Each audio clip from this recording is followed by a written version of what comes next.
हम बंदरों से इवॉल्व हुए हैं। दोस्तों, ये बात और ये तस्वीर आपने ज़रूर कहीं ना कहीं कभी ना कभी देखी ही होगी, लेकिन क्या आपके दिमाग में ख्याल आया है कि ऐसा क्यों कहा जाता है कि बंदर हमारे पूर्वज थे?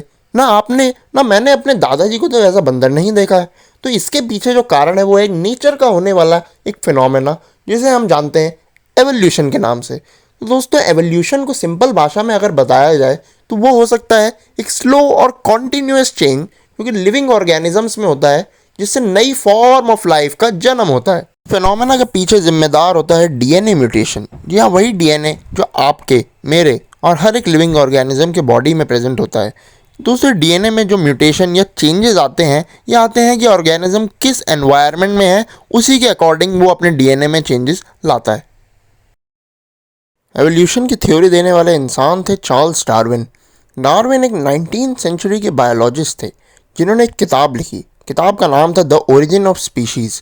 इस किताब में उन्होंने एक ट्री ऑफ लाइफ का जिक्र किया है, जिसका मतलब ये है कि एक कॉमन रूट से ही सारे ऑर्गेनिजम्स दुनिया के एज ब्रांचेज निकले हैं। इस कॉमन एंसेस्टर का नाम रखा गया लास्ट यूनिवर्सल कॉमन एंसेस्टर, लूका। ये हमारा आखिरी कॉमन एंसेस्टर है। इससे पहले भी एंसेस्टर रहे हैं, पर ये आखिरी है।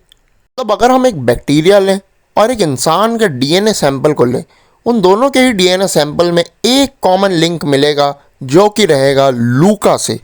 इसका अर्थ यह है कि दोनों के जीन में कुछ सिमिलैरिटी ज़रूर रहेंगी। चलिए बढ़ते हैं एग्जाम्पल्स ऑफ एवोल्यूशन की ओर। जी हाँ, एग्जाम्पल्स में सबसे पहला एग्जाम्पल आता है एक जिराफ का। जी हाँ, जिराफ की गर्दन अगर मान लीजिए छोटी होती तो वो पेड़ पे लगे पत्ते नहीं खा पाता। जैसा कि आप जानते हैं, जिराफ का खाना ही पेड़ पे लगे पत्ते होता है, और अगर इसकी गर्दन छोटी हो जाती तो इसे भी ज़मीन पर मौजूद घास खानी पड़ती, जो कि बाकी जानवरों के साथ एक कंपटीशन हो जाता। इंसानों में फ्री और अटैच्ड ईयरलोब भी ऐसे ही इवोल्यूशन का एग्जाम्पल है। फ्री ईयरलोब को यूजुअली ओरिजिनल माना जाता है, कई स्कूल की किताबें भी ओरिजिनल ही बताती हैं, और अटैच्ड ईयरलोब को एक म्यूटेशन माना जाता है। इसी तरह से आँख का कलर भी एक म्यूटेशन ही है।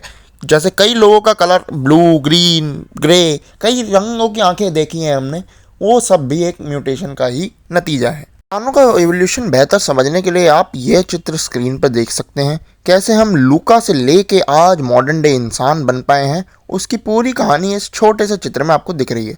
पर यह भी समझना ज़रूरी है कि इवोल्यूशन केवल इंसानों का नहीं हुआ है, एक लीनियर एवोल्यूशन नहीं रहा है। एक कॉमन एंसेस्टर के थ्रू इंसान, एप्स, ओरेंगुटैन, गोरिल्ला, ये सभी साइमल्टेनियसली इवॉल्व हुए हैं।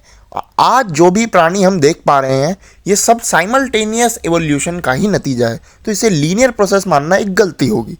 दोस्तों, एग्जाम्पल के लिए ये दोनों हैंडप्रिंट्स देखिए।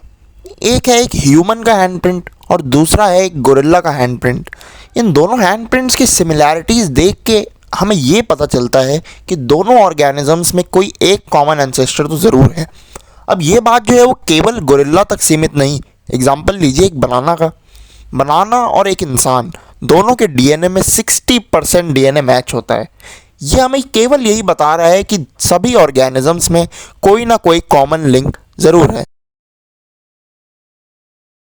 दोस्तों, जाते जाते आपको एक फन फैक्ट भी बता देते हैं कि लैक्टोज टॉलरेंस एक म्यूटेशन है। जी हाँ, आप, मैं, जो भी लोग दूध, दही, घी, पनीर और चॉकलेट खा पाते हैं, ये सब एक म्यूटेशन का नतीजा है। और इनटॉलरेंस, लैक्टोज इनटॉलरेंस एक्चुअली में हमारे एक्चुअल नेचर होना चाहिए था।